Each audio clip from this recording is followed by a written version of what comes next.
Walking never hurts. Walking is the ultimate low base cardio that you can always do. Other modalities can be cycled in and out just for variation, just for fun. You do some cycling part of the year, you do some jogging another part of the year, or a little bit of cycling, a little bit of jogging, a little bit more at one part of the year, a little bit less at the other, some swimming, some sports with your friends. That's all really, really good stuff.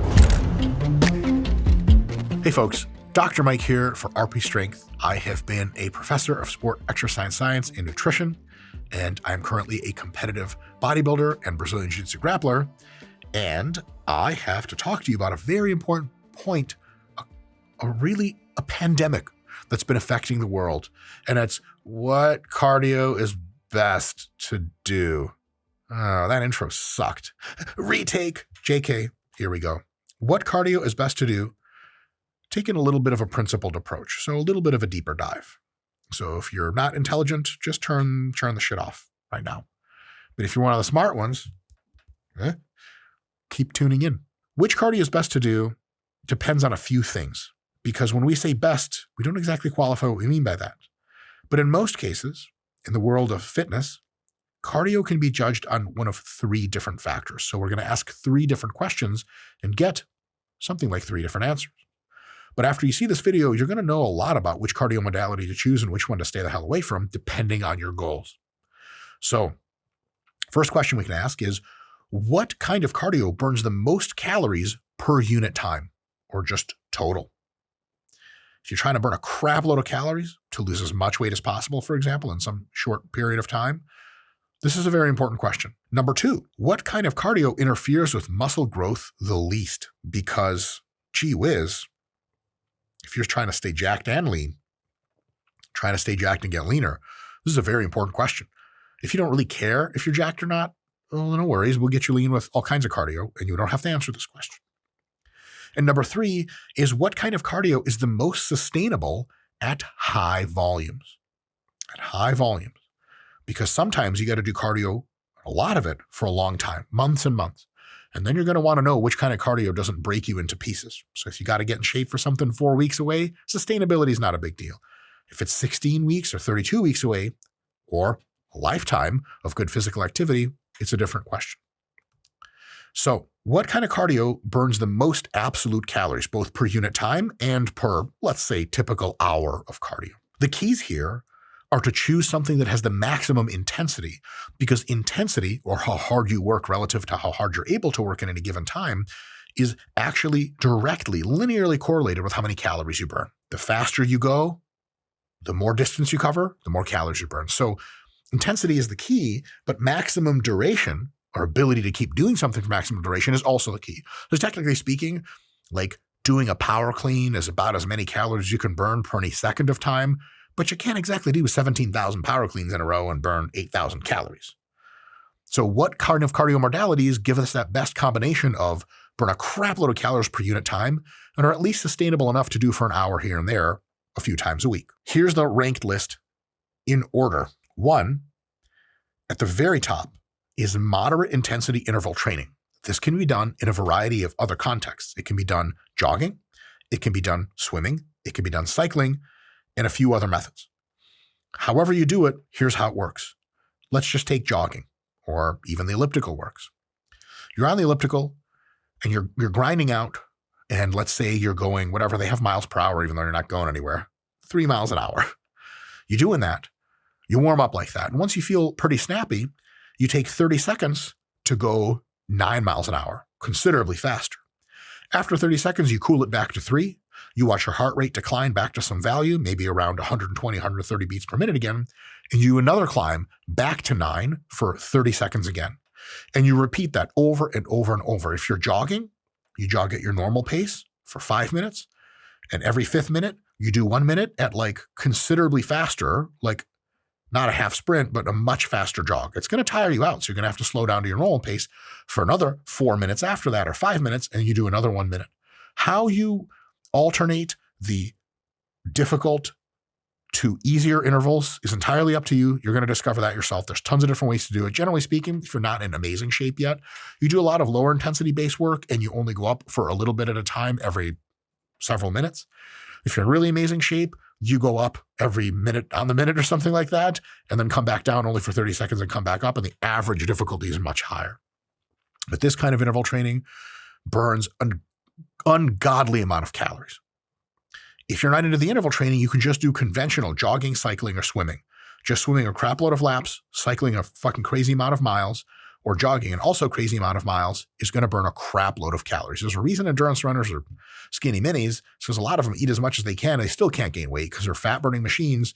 There's only so many 800-calorie cycling workouts you can do per week until your body's like, bro, what the fuck? And if you relatively normally, getting lean is not a problem. Next on the tiered list, because it's a little bit less sustainable and sometimes has some downtime for technique and kind of pausing and breaking, are things like boxing, kickboxing, Brazilian Jiu-Jitsu, so on and so forth. You can do these in context in a way that burns a crap load of calories, but you're not going to get as much cyclic continuous activity out of them. Even if you're boxing super hard, every few minutes you're going to have to take a minute of rest and then go back. And that minute of rest usually doesn't mean like you're still burning a ton of calories. You're resting to get the most out of boxing. If you get tired enough boxing or doing jiu-jitsu, your technique degrades so much, you're just rolling around pointlessly or throwing your hands pointlessly in the air or just vomiting up blood. So these are ranked a little bit lower because it's not the most dependable way to do this, but it is a great way to do this if you want. And lastly is high-intensity interval training. That's when you alternate a jog with a sprint or an incline walk with a sprint. Because it has a lot of sprints in there, it burns a ton of calories, but also makes it a little bit less sustainable. High-intensity interval training is something you could do for like 20 minutes, 30 minutes. It's unlikely you'll be able to do it for an hour. So an hour of just steady state, pretty fast jogging is probably going to burn considerably more calories than high-intensity interval training done for like 20 or 30 minutes. Per unit time, high-intensity interval training is kind of undefeated, but you just can't do it for that long because you'll exhaust the shit out of yourself or get hurt a few days later. So if you want to burn the most absolute calories, nothing beats moderate intensity intervals or just continuous activity like jogging, cycling, swimming, etc. Next question, what if we want a cardio modality interferes the least with muscle growth while still providing us with some good cardio burn? There are two keys here. Minimum intensity. Sprinting is the fuck out of the equation. The easier you work, the less chance of muscle loss there is. That comes from direct catabolism. Muscle breakdown increases with intensity. But it also is an accumulated fatigue thing. You accumulate enough fatigue in the muscle, you deplete it of its glycogen stores through going really hard, you're going to have a bad time in the gym. If you fatigue the nervous system that controls those muscles, you're going to have a bad time in the gym. If you beat up your joints from high-intensity activity, you're going to have a bad time in the gym. So minimum intensity is low intensity is very, very good here. That's what you're looking for. The other thing you're looking for is as high as possible of workload distribution, which means you don't want one muscle doing all the work. In cycling, the quads and the glutes do the vast majority of the pushing, and like that's just two muscles. If you're walking, it's quads, it's glutes, it's calves, and it's hamstrings, so a better distribution. If you're doing the elliptical, it's really kind of your whole fucking body. And because if you're burning a certain number of calories with just one muscle, that muscle's working hard as fuck, and then it's getting fatigue and it's getting interference with its growth pathways.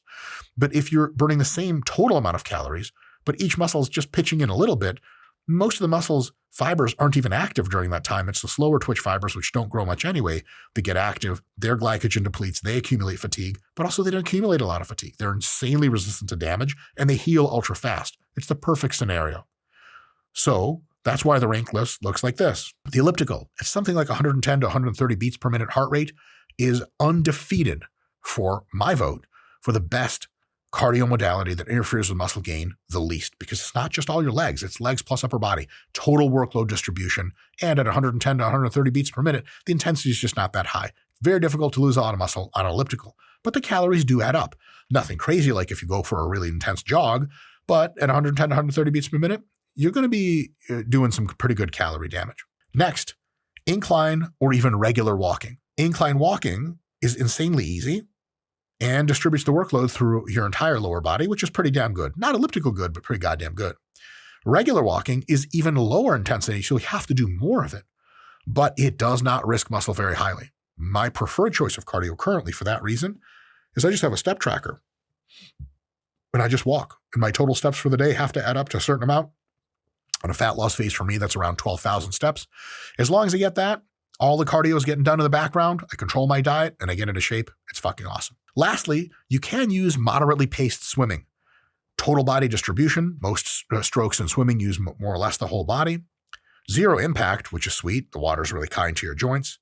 It's cool also to kind of unload the rest of your body, unload the spine. That's dope. It happens in your sleep as well, but if it happened a couple times during the day, that's also really cool.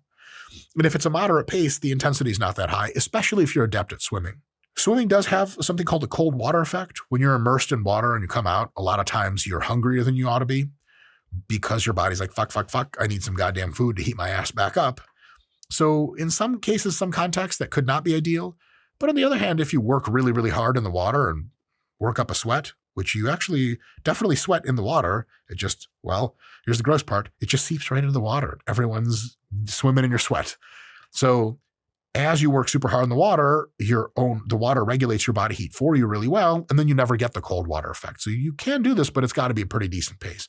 My recommendation is if you're already good at swimming and you're competent, unless you want to learn a new life skill that's frustrating and takes a few months to really become competent with, don't get into swimming. But if you are already a decent swimmer, it's a great way to burn calories. You do, laps for 35 minutes or whatever, or 40 minutes. Scott, do people listen to music when they swim? Is that a thing? Underwater headphones or some shit like that? I don't know a single person who even knows how to swim. Yeah. We live in the northeastern part of the United States, so swimming is akin to diving into a lake and breaking your head open on the ice. I know someone from the northeastern U.S. is going to be like, I'm in a swimming club. Great. Scott and I don't have any friends. We've never been invited to a swimming club. Lastly, what is the most sustainable at high volumes? You want to do plenty of cardio. You want to burn lots of fat, but it's something that you're going to have to be able to do, and it doesn't screw you up, and it doesn't say, hey, look, you're doing too many intervals. Your knees are jello now. You got to back off the shit.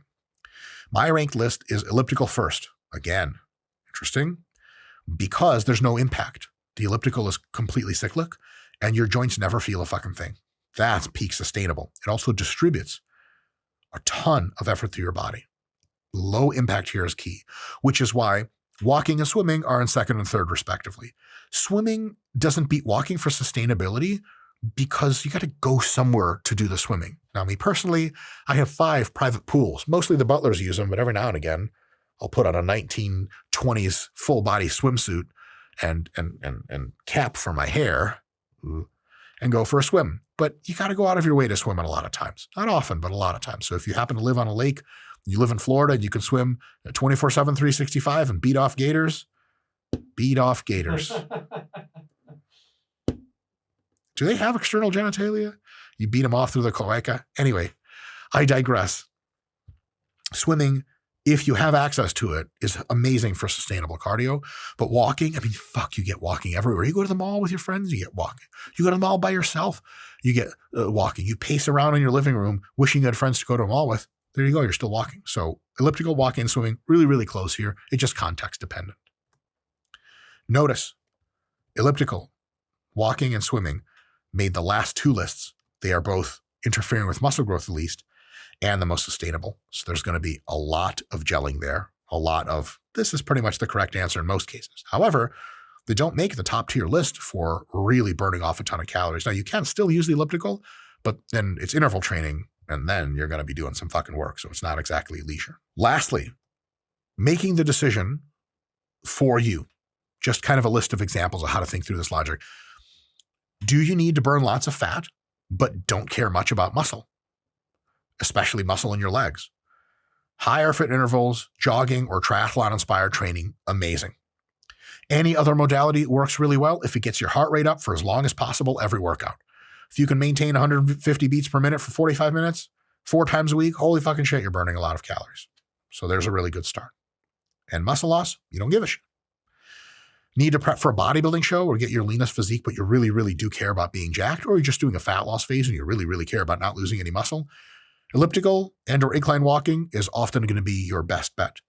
Any other modality is totally fine if it's easy on your joints, distributes the work over many muscles instead of 1 or 2, and keeps your heart rate under 130 beats per minute at the top end in most cases. You get a little bit more intense than that, you're going to start to accumulate a lot of fatigue and risk muscle loss. More than you should be. Lastly, if you need cardio that's built into sustainable life, walking never hurts. Walking is the ultimate low base cardio that you can always do. Other modalities can be cycled in and out. just for variation, just for fun. You do some cycling part of the year, you do some jogging another part of the year, or a little bit of cycling, a little bit of jogging, a little bit more at one part of the year, a little bit less at the other, some swimming, some sports with your friends. That's all really, really good stuff. If something starts bothering your joints or makes you tired, then going back to incline walking, regular walking, or the elliptical, or maybe swimming is a really, really good idea. So don't beat the shit out of your joints and be like, I can't do cardio anymore. If your joints start getting fucked up a little bit, back up and do the very low impact stuff. And lastly, before I get to the main points for beginners, intermediates, and advanced, of all the cardio modalities that fit this schema, pick the ones that you most like to do and are the most fun. And don't be afraid to be throwing some variation in there. You can do sometimes elliptical, sometimes walking.